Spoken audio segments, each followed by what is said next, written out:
Welcome to my Radheshyam channel. एक बार की बात है, अर्जुन श्री कृष्ण से कहते हैं, मैं इतना कुछ करता हूँ और इतना दान करता हूँ, फिर भी दानवीर कर्ण क्यों बोला जाता है? इस ब्रह्मांड में सबसे बद्धा दानवीर जो कर्ण है और मुझे क्यों नहीं बोला जाता?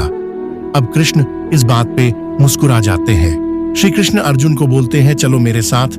वो अर्जुन को दूर एक जगह पर लेकर जाते हैं जहां पर एक बहुत बड्ढा पहाड़दथ होता है।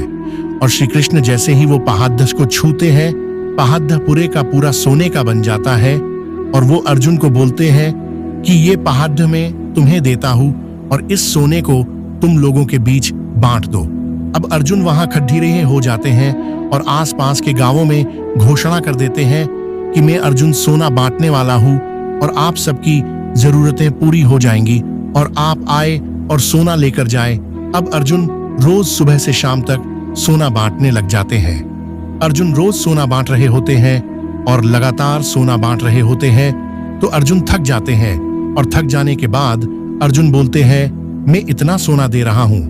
अब जिस व्यक्ति की जितनी जरूरत होती है वह उतना सोना लेकर जाता है। फिर भी एक व्यक्ति बोलता है, मेरे घर में शादी है। तब अर्जुन बोलते हैं, तुम ज्यादा सोना लेकर जाओ।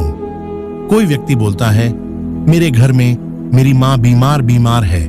तब अर्जुन उन्हें भी ज्यादा सोनाक्षी दे देते हैं। अब अर्जुन लोगों को सोना देते ही जा रहे, पर लोगों की सोना लेने के लिए लाइन का खत्म ही नहीं हो रही है और लोग दूर दूर से सोना लेने के लिए आने लग जाते हैं। अब अर्जुन पूरी तरह थक जाते हैं और श्री कृष्ण को बोलते हैं कि मैं लोगों को सोना देते जा रहा हूं और लोग तो समाप्त ही नहीं हो रहे हैं। तभी श्री कृष्ण अब कर्ण को बुलाते हैं और कर्ण को बोलते, ये सोने का पहाड़ा मैं तुम्हें देता हूं, इसे लोगों के बीच में बांट दो। और कर्ण कहते हैं, ठीक है, आप जैसा कहे। अब कर्ण वहां खड़ीडीढे हो जाते हैं। कर्ण घोषणा करते हैं, ये जो सोने का पहाड़ी ये मैं आप सबको दान देता हूं। अब ये बोल के कर्ण वहां से चले जाते हैं।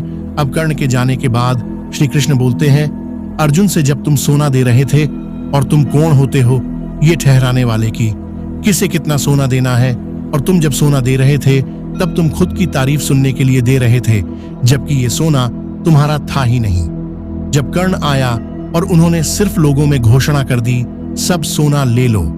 ये फर्क है तुम में और कर्ण में, और इसीलिए कर्ण को दानवीर कहा जाता है।